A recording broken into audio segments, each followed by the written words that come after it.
I was able to work at the Georgia Innocence Project in a realm of criminal defense I had never had any experience with before.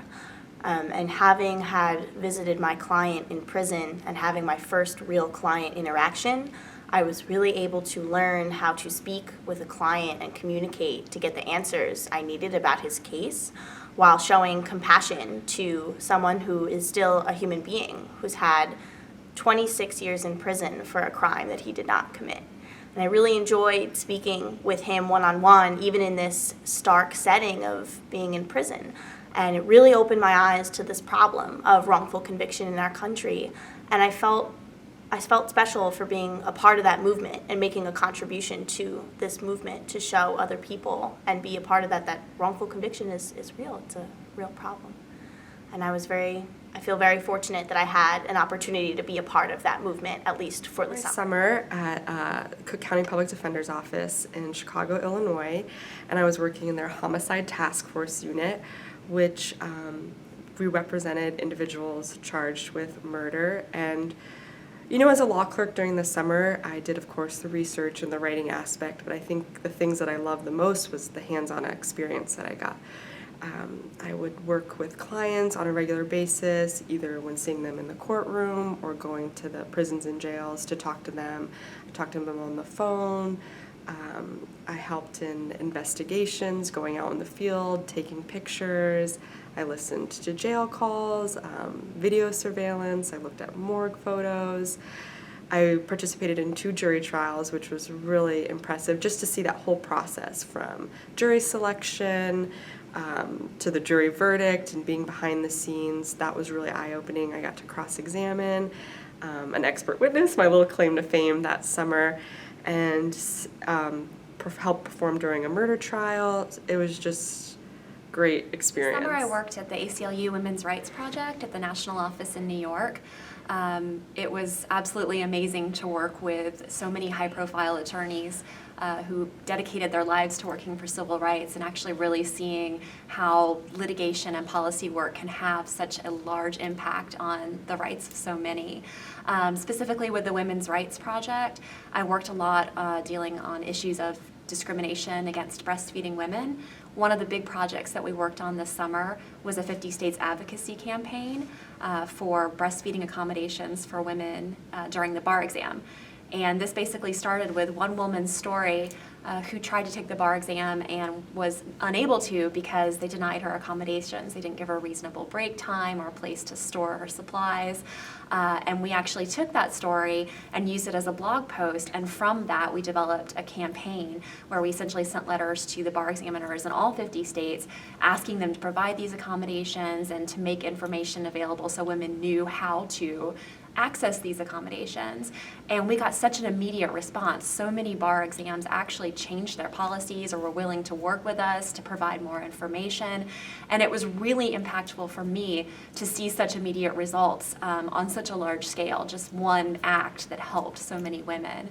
That I think made the most difference for me. I worked at the Kings County District Attorney's Office in Brooklyn, New York. Specifically, I worked in the Domestic Violence Bureau.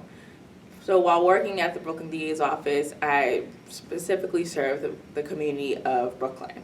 And Brooklyn is the largest borough in the entirety of New York City. It's 1/5 of the city, but it's by itself, it would be the 4th largest city in the United States alone.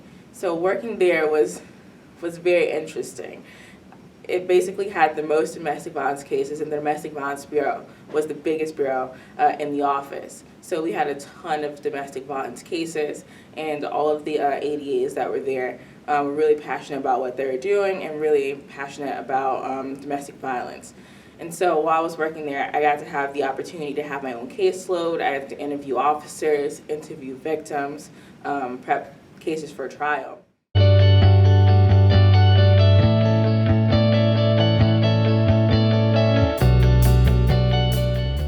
So without receiving EPIC grant last year, I absolutely would not have been able to take that job with DeKalb County. Ultimately, the grant allowed me to work full-time, 40 hours a week, and it allowed me to really focus on the work that I was doing and to become a much more effective intern, essentially, at that job. Otherwise, without the grant, I would have had to get a second job at least to be able to support myself. And it would have made me much less effective in my role, and I would have learned much less than if I had gotten the grant. I think the EPIC grant recipients have a tendency to be people who aren't just interested in public interest for during their law school career, or they're not just interested in it for the purpose of receiving a summer grant. They're interested in it because that's what they're going to either do or keep as a portion of their law school or their law careers for the rest of their lives. To get the EPIC grant, it's not just somebody who happened to get a job for the summer that was unpaid and like semi-related to public interest or is public interesty over the summer. It's somebody who wanted that job. It's somebody who is passionate about doing work in the public interest area. It's not just a summer's worth of One work. of the things that I find so great about the EPIC grant is actually the process of applying itself. So it's not just a blank document that you fill out your name, what year you are, and all of the basic information that everyone can fill out, but there's actually a process where you do a certain amount of community service hours, and you can choose where you want to do the community service hours. So it's things that you find interesting and ways that you want to go out into the community. I got this job in DC with the Department of Justice, and I could not have lived there this summer without the EPIC grant. It's a very expensive city, one of the most expensive in the US, and I accepted the job knowing that I would have to have a grant to live there. I knew that if I didn't get the EPIC grant, I would have to go back to the Department of Justice and tell them that I simply couldn't move to DC this summer and do the job. So I could not have lived in DC and worked my dream job this summer without the EPIC grant. The EPIC grant was instrumental and crucial in my decision to work in public interest instead of especially a paying job. Public interest is an area that's not known for, it's not something that people go in to be millionaires doing. You have to be really passionate about an area that you're working in. And so for me, I was able to let my passion guide my job choice over the summer as opposed to my financial needs. So that was really important, especially in this trying time when you're trying to really focus on what you're going to be doing after graduation. To have the EPIC grant basically support me in my decision was very important to me and very important in my summer, especially being in the city of New York. New York's not a very cheap place to live, so the EPIC grant was very, very important in picking working at the Brooklyn DA's office for an entire summer.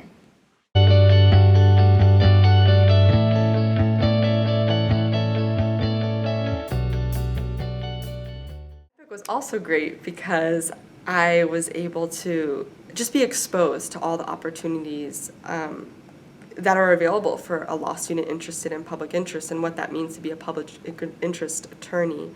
I think before law school, I didn't really know how big public interest was and how powerful it can be. Just by meeting the students and professors and attorneys that are working in the field now, I really know that if any type of law that I want to go into, I can go into and help people, and there will be resources for me and people advocating and supporting me. So I'm just really excited to, after graduation, be that professional network that can help other students, know that it's okay to be interested in public interest and you'll be successful in life and be happy, and help those that you want to help, So it's just been all-encompassing, a really wonderful experience. I am so impressed with the Emory public service community as a whole and the community within Emory Law, that being EPIC, Emory's Public Interest Committee. Our passions, we need each other to pursue what we love, and we need these grants to pursue what we love. So having professional support within Emory Law and beyond in the local community, and having support for one another within the EPIC student body community is invaluable. It's also really nice to know that we have this sort of one-on-one experience with these other people who are interested in public interest, and it becomes sort of like a public interest family where we know that we can rely on these other people when it's kind of scary going out on a limb and saying that you want to be a public interest attorney because the resources might not always be there. So it's nice to have the support system of these other people around you and to know that you're not alone in the So I field. came to law school specifically to work on human and civil rights, and I left behind a previous career doing something completely different because I wanted to see how to affect social change from within the legal system. And there was definitely a lot of uncertainty about whether a legal education was the best way to go about doing that. And I think coming into law school and kind of going through some of the traditional curriculum and hearing the opinions of my colleagues about what it would mean to become a lawyer, I definitely needed some validation that I was on the right track.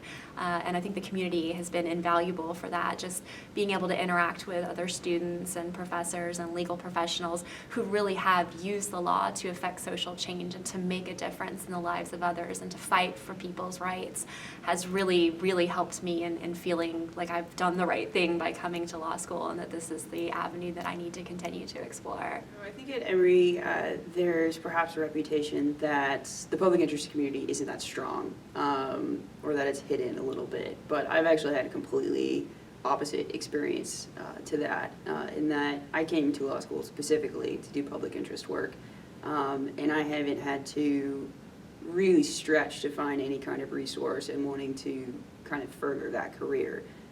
Any opportunity I've looked for, any experience I've wanted to do is available, and if it's not available, I can find somebody who can help me get it.